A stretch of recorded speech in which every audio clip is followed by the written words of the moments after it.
পূর্ব জীবনে ছিল ব্রহ্মা। কে ছিল গো মা?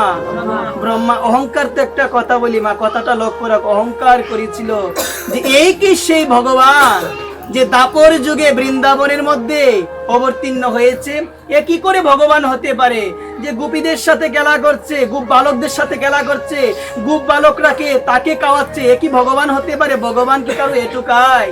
ভগবান কি কারো এটিকায়? ওই কথা চিন্তা করে তখন ব্রহ্মা ভাবলো একটা পরীক্ষা করতে হবে। দেখো মা, ব্রহ্মার চিন্তা সন্দিহান হয়ে গেল, ভগবানকে চিনতে পারছে না। এই কি সে ভগবান? গোপ বালক তারা কাটছে ফল, ভগবানকে খাওয়াচ্ছে, এটা কি ভগবান? চিন্তা করলো যত গাভী আছে, যত গোপ বালক আছে, সবাইকে হরণ করে আমি নিয়ে যাব। যদি ভগবান হয় তাহলে আমি বুঝতে পারবো। একবার প্রেম। একদিন ব্রহ্মা বৃন্দাবনের মধ্যে গোকুলে এসে সমস্ত গোপ বালক এবং বৃন্দাবনে যত গাভী ছিল সবাইকে হরণ করে ব্রহ্মলোকে নিয়ে গিয়েছিল। বলো মহারাজ। এইদিকে ভগবান অন্তর্যামী বুঝতে পেরেছিল, ব্রহ্মা তোমারও বুঝি সন্দেহ হয়ে গিয়েছে, তোমারও বুঝি সন্দেহ হয়ে গেছে, তুমি আমাকে চিনতে পারলে না, তুমি আমায় চিনতে পারলে না। তখন ভগবান, তিনি তো সবার রূপ ধারণ করতে, সঙ্গে সঙ্গে ভগবান যাদেরকে হরণ করে নিয়ে গিয়েছিল ভগবান সবার রূপ ধারণ করে নিয়েছে। একবার সমস্ত গাভী সমস্ত গোপ ভালকের রূপ ধারণ করে ভগবান সবার ঘরে চলে গিয়েছে।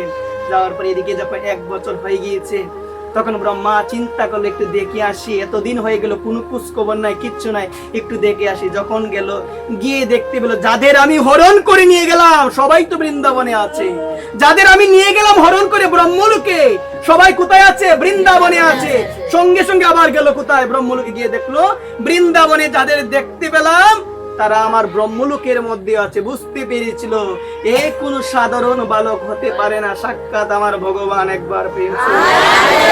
ভগবানের চরণে গিয়ে পড়েছেন, বলছেন প্রভু আমার ভুল হয়ে গিয়েছে। প্রভু বলছে ভুল যখন হয়েছে তোমাকে আমি একটা অভিশাপ দিচ্ছি, এই আগত কলিযুগের মধ্যে যবন কুলে তুমি হরিদাস রূপে তুমি জন্মগ্রহণ করবে। একবার আর তোমাকে আমি নামাচার্য উপাধি দিব।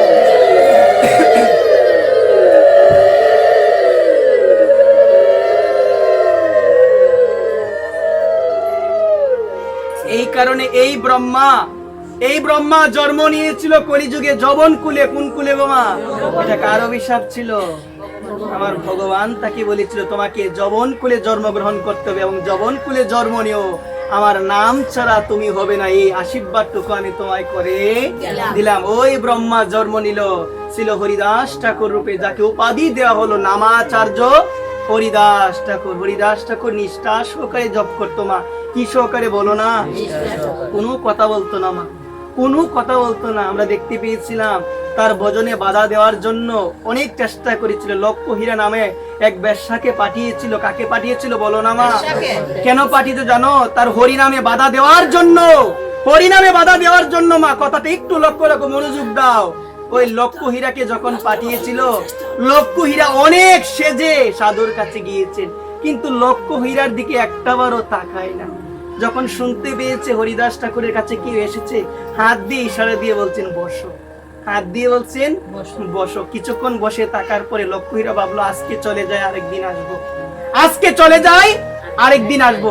লক্ষ্মীহীরা আরেকদিন ভালোভাবে সেজে এসেছে, আজকেও জব করছে, তাকাচ্ছে না, আজকেও ইশারা দিয়ে বলছে বসো এদিকে, এদিকে বসো মা। কথা লোক এদিকে বসো বলছে।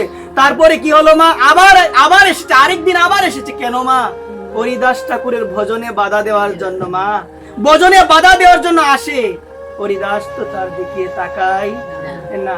তখন সে চিন্তা করলো এই বেশে গেল তো আমাকে হবে না, আমাকে সাধারণ বেশ নম্র বেশে হরিদাস ঠাকুরের কাছে যেতে হবে। যখন গিয়েছে মা, এবার হরিদাস ঠাকুর তার দিকে তাকিয়ে বলছে মা তুমি আমাকে ক্ষমা করে দিও। মা বলে সম্বোধন করছে। মা এই জায়গা বোঝার বিষয়, ভক্তরা মা বলে ডাকে, সবার মধ্যে নিজের মাকে দেখে। কথাটা একটু লক্ষ্য করে দেখবে, সবার মধ্যে নিজের মাকে দেখে। হরিদাস বলছে মা তুমি এসেছো আমার কাছে কয়েকদিন, মা আমি তোমার সাথে ভালোভাবে কথাও বলতে পারি নাই, তোমাকে আমি বসার জন্য কথাও বলতে পারি না, আসনও দিতে পারি না, শুধুমাত্র হাত দিয়ে ইশারা দিয়ে বলেছিলাম মা বসো। ও মা তুমি আমায় ক্ষমা করে দিও। যখন হরিদাস ঠাকুরের মুখে মা ডাকটা শুনেছিল মা, মা ডাক শুনে তরতর করে কাঁদছে লক্ষ্য হীরা, বলছে আমি কার কাছে এসেছি, আমি কি জন্য এসেছিলাম, তাকে মোহিত করার জন্য আমার রূপে, তাকে সমাজের মধ্যে কলঙ্কিত করার জন্য আমাকে পাঠিয়েছে, কিন্তু আজকে সে আমাকে মা বলে সম্বোধন করছে। তার মুখে মা শুনে বলছেন, তুমি কি জানো আমি কেন এসেছি?